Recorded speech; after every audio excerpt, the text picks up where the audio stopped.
শিক্ষা, শিল্প, সাহিত্যের সংস্কৃতির পাদপীঠ কুমিল্লা। প্রাচীন ঐতিহ্য সমৃদ্ধ জেলা হিসাবে এই উপমহাদেশ সুপরিচিত। রসমালাই নামক বিখ্যাত মিষ্টি এই কুমিল্লায় তৈরি করা হয়।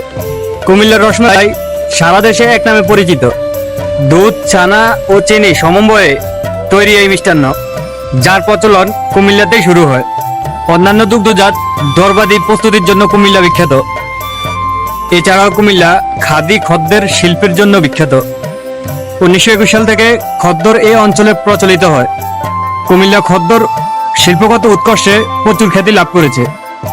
এখান থেকে খদ্দর কাপড় কলকাতা ও বোম্বে পাঠানো হতো। এছাড়াও তাঁত শিল্প, কুটির শিল্প ও মৃৎশিল্প, কারুকলা এবং ময়নামতি, শীতলপাটি ইত্যাদি ঐতিহ্য সংস্কৃতি আজও বজায় রেখেছে।